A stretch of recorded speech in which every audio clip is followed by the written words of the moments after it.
Krismas chibai vek ule kumin Krismas chu adang lam hle mai mo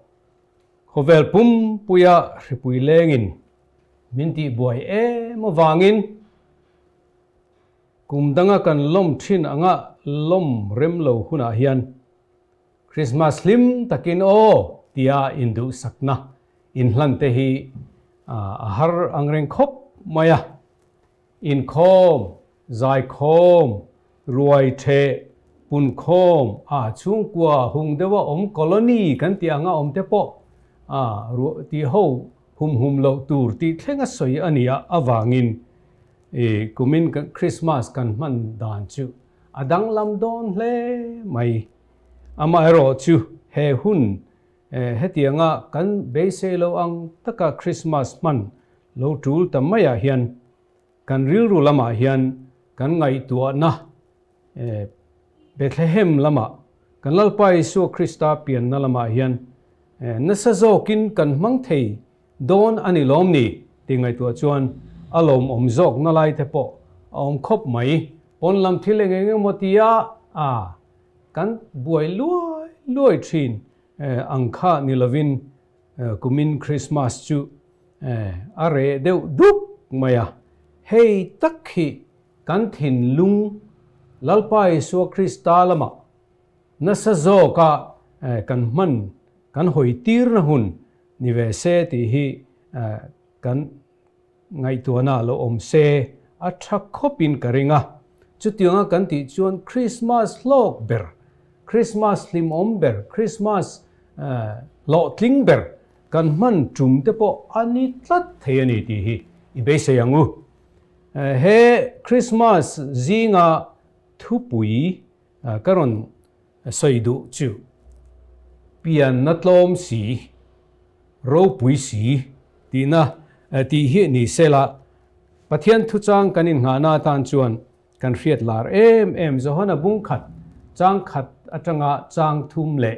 chang som pali na thu hi ni sela ilo chiarangu atirin thu om thu chu pathian hne na om thu chu pathian ani chumi chu atirin pathian hne na om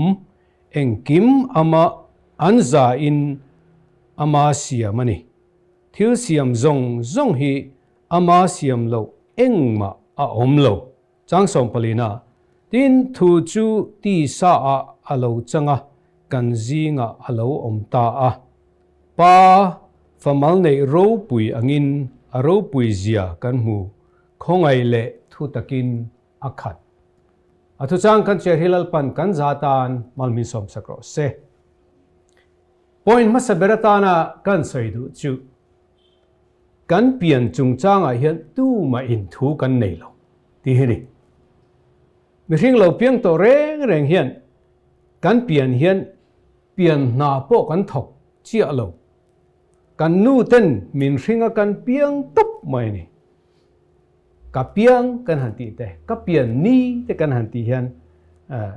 kan pian hi thil ti ni om takin arit chuak theya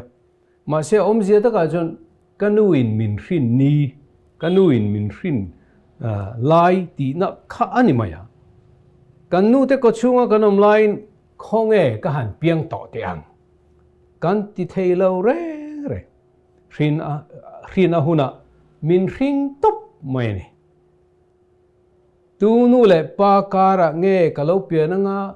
tu chung kwa nge kalau pianang ti reng hi tu ma in soi the na kan nei lo kan pian ma in lal fa pa alo piang lal chung kwa alo piang ani chuan lal afa pa pa berteni phei chuan lal ram ti hun lai asap tong takin monarchism ti hun lai chuan lal upa berkha apa thi nuwa lal tur khani le ringon mai afinge mo emo lampo khani lo mi pa ngai ni chun aron lal ve le ringon maya afin le thiam le fel em wang ni lovin keni India ma om te han thil pakhat kan riat reng chu vairam kan tia hanjin chang tele Mizoram ange po anianga sa khop trend khat le ram trend khat abik takin hei Hindu sa kwate ho hianin an Pianna chi kha an thak thelo renga an Pianna chi azir khan an society an namnuna an culture khan an ni na chongor mai chi sang anga an ngai pui thiam chi Brahmin an tianga ron piang kha chu an finge mo na ai mo asanga khan num ha ringot mai ni chu tianga na lai dewa te no ma an nuai bera te no ma tin chu mi pia langa chu mi pon lama piang te phei chu tel velo kan ti don nge niang outcast sap tongin an ti ringot mai ni chu khami te ho kha an lo pian na an fa te an lo pianga fa an lo ringa an fa te khan an nu le pa te ni na chi a khan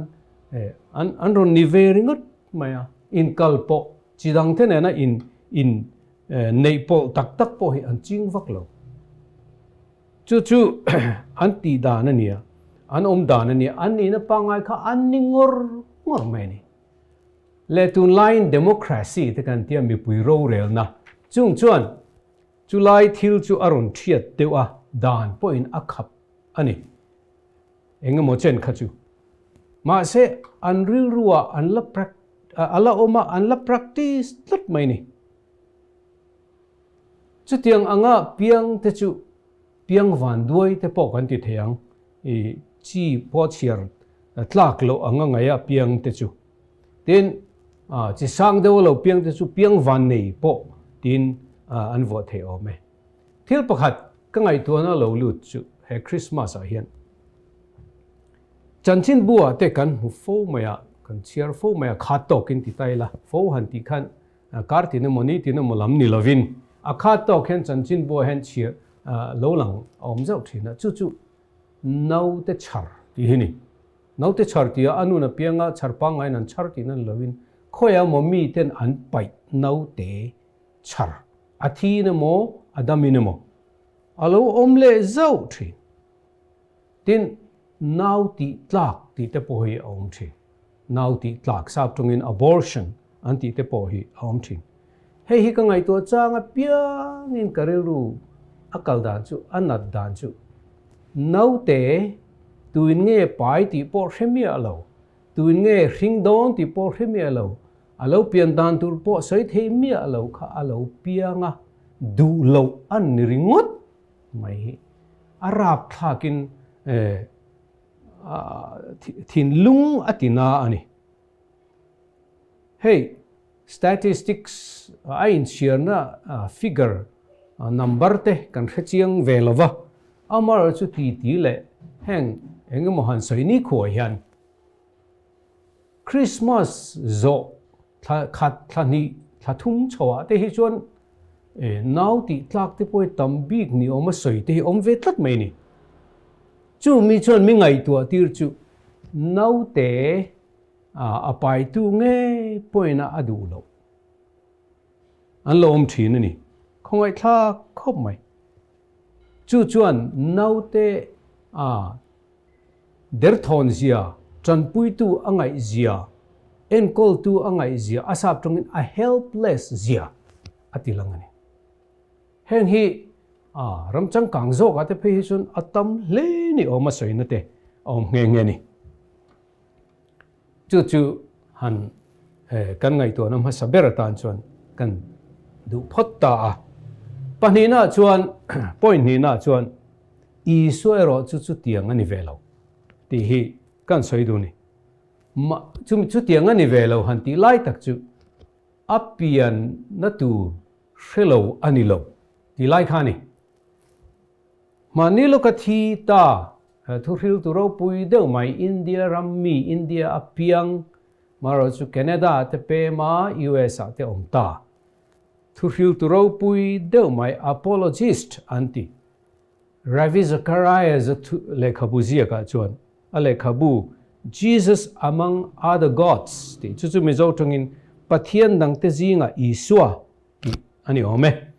chumia chuan heti hian asoi ani kan pian chungchanga hian engma ti thei kan nei reng lo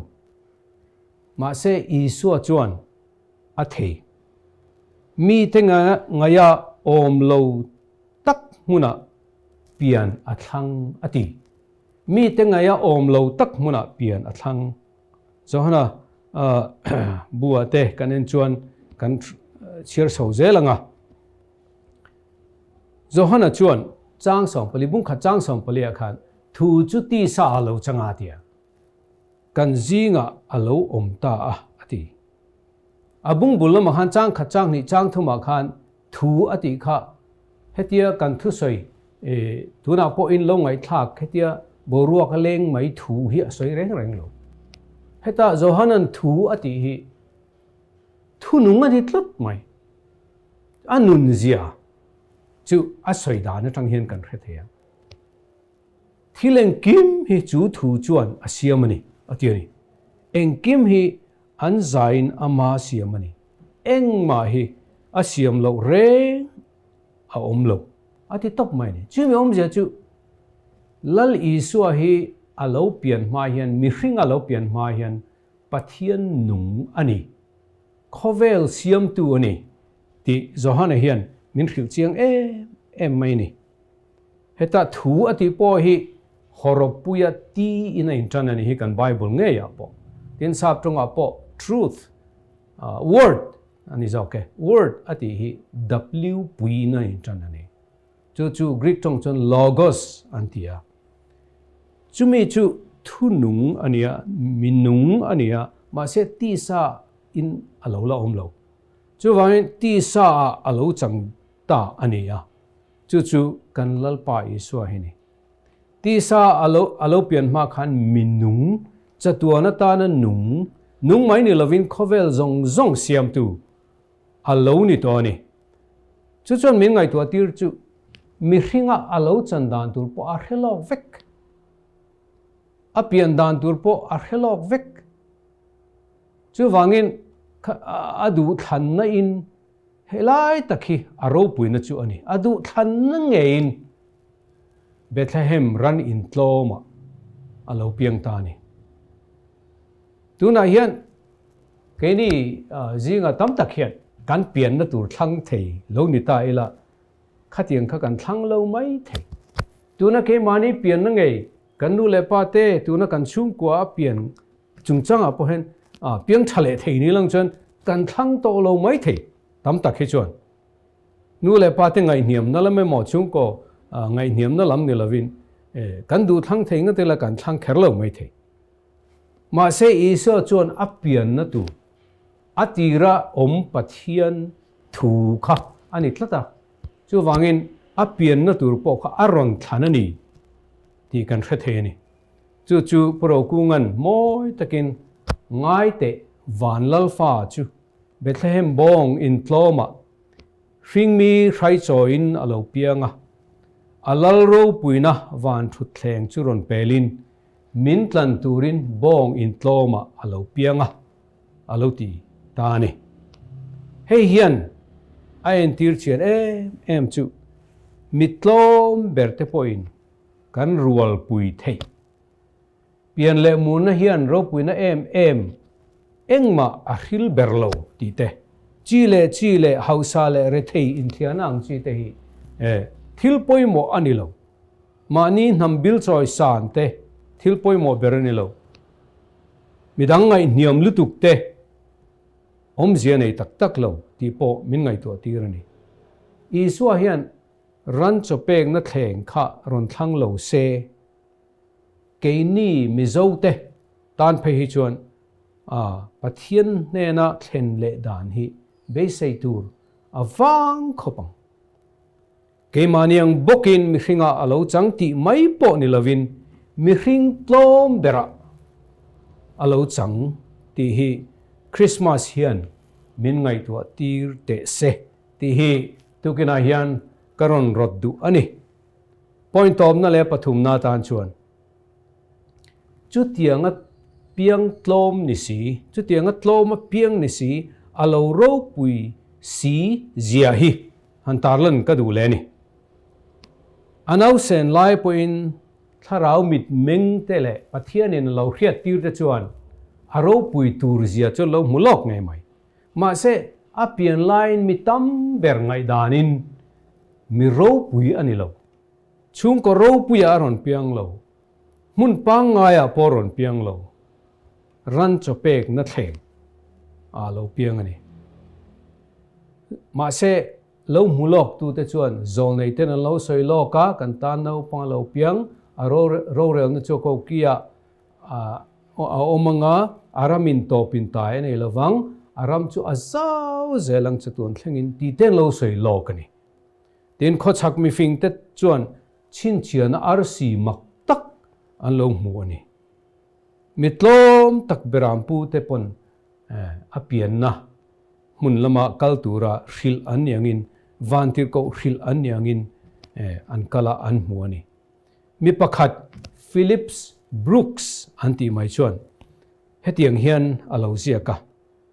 thing tlang nu la tlawm tak hrin kholar lo takalo piang kholar lo takalo selian kum som thum ani thlenga mistire dora thing mistire dora na thok kum thum vel lek zin kwala pathian thu hril thin le khabu ziak ngai lo ni na poimo office ti ve reng tur nei ngai lo kan in hanti tur po nei lo ka chung te hanti turin nu pui fanau po anei ngai lo a chen na khua ba ka mel zani pon lam po zin chuak lo mi ten thil ro pui an tiang engma ti tak tak po nei lo tin ama fakna fak moina certificate po nei lo khovela pathian fapa ani na mai lo khachu chuan tu reng ma nei lo mi hring thil takin chuan tu reng ma nei lo tlang wal ani line mi zong ti mayang mi tam takin an do dala melma te kuta an pe a ro rel na fellow tak achunga an leka ru mi sual pani inkara an kheng beta athom no nei chuna korfual chu ama ti hlum tu ten thum vorin anin phela a han thia a than po mi thana zal ani ma se ni thum nia ropui takin lo thole heti hian Phillips Brooks a chona soi zela kum sang tam aliam nuwa po mi hring mason na hruai tu berle mi te enron lo ber alani zel khovel sipai om zong navy om zong air force om zong parliament thu khom to zong rural tu le lalte lo om to zong te hian tu ma in mi hring nun hi hemi tlawm takin a khoi nat ang hian an la khoi na ngai lo enge chan pathian fapa alo ni reng ti hi a chan ani midang pakhatin our daily bread anti hey ni tina chair tura sap tunga lekha bute ngai nom tak an buat saya hian fin na le that na zirtir thua isua chungchuan zia heti hanaron sei vele a ti hian a sei ni Socrates chuan kum som li chung Greek mi fing ho azirtira Plato chuan kum som nga chung fin na zirtira Aristotle chuan kum som li chung aroin zirtir vele ain dot zatin kum za som thum chung khovel a hian fin na anon zirtirani an ngai tu anan ron zirtirani chuti line I so chuan kum thum lek chung lek azirtira ma se heng man lai mi fing te ai chuan I suan reilo te azirtir chung hian azirtir chunga azirtir na hian khovel a khoi dang lam na sa fe zo atia an soi zel na chuan lem ma ziak ngai lova ma se Raphael te Michelangelo te Leonardo da Vinci te lem ziak thatak tak tun lai thleng po khovelina an ngai ro pui te hi Isua awang aja kan ni Isua chan chin an riat tanga anjia chak anjia choni Isuan la apu ngai lova ma se Dante te Milton te hei le khovela thule la ropui phu thiam tak tak te hian Isua chan an phu hi Isua chan chin an riat tanga asap trong takin inspiration an mua tanga phu an ni atiani ten music lam po Isua hian music athiam po kan khelawa at siam po kan khelawa pindan chungnunga ruai kalhen ku ruai athe tumero khachon anzaya ti ania ma se kha kha engtin ngen zai kan khelawa chu bak music lam le Isua soizom na hi aumang lo re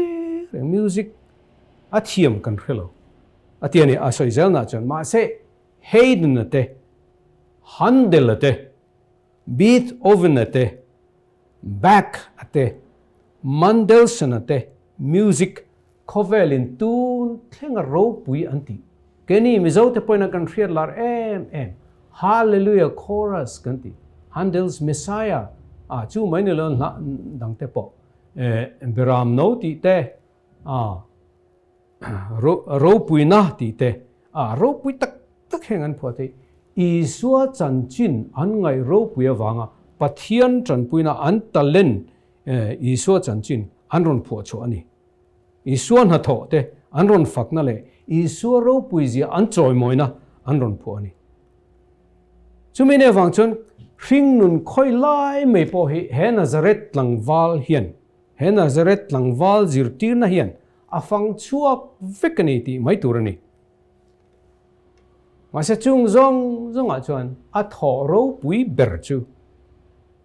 mi ring tharau chandam na a thak chu khovel mi fing philosopher te thil ziak thiam te thu le hla phu thiam te rimoi siam thiam te le tu ma dang reng in politician te le rural tu te le lal ho reng po hen prime minister le president le chief minister le tiang zong hian chu tharau chandam na chu min pe theilo Isua chau hian sual le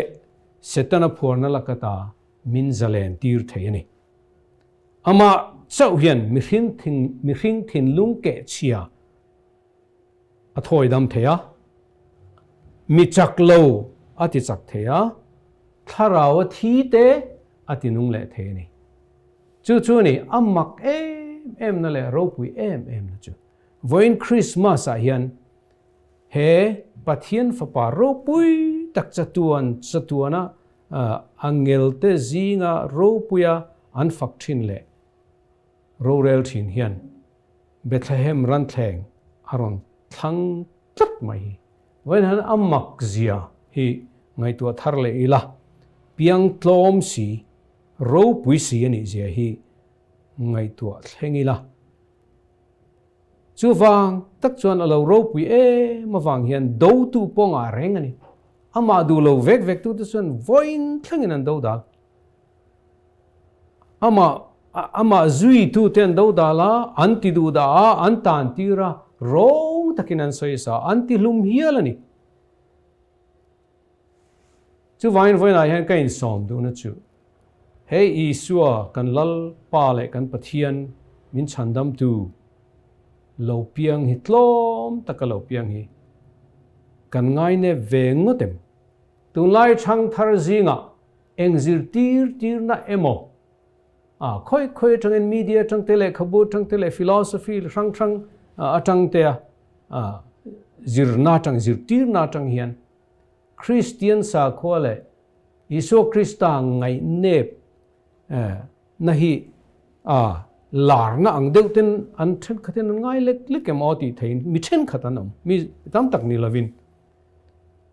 chu vain na ka som du na cheu chu abi takin thalai du om tak te in ngai tu na Bethlehema kaltir ula tin Isua nun hi enzel ula voin thenga lali so Krista awanga thilro puilo thleng zel te hi ngày tuổi in he kan lalpa isu tlawm taka kan thlen phak tura Bethlehem ran chopek na thlenga lo piang hi zui tlak ani rin tlak ani kan nun alo top don huna pechon ani lo chu bel tlak tu ma kan mu lo kan nu le pa ten min tran pui thei to lo wang rui thei thil kan ti pui ten min tran pui thei to lo wang kan mangai ber ten min pui thei to lo wang ma se chumi huna an soyangin Jordan lui kan huna chatuan khovara kan than har don huna chuan tunge min roi to tan kan du he voina Pianna kan lom Bethlehem tlawm takalo piang lal ropui pathian fapa lal Isu Krista chau hi ani zel don chu wangin kan dam chung hian relo te hian nung zuin adu zawng ti turin in buat sai ze lang u Lalpa'n kan zatan malwin som chakro se amen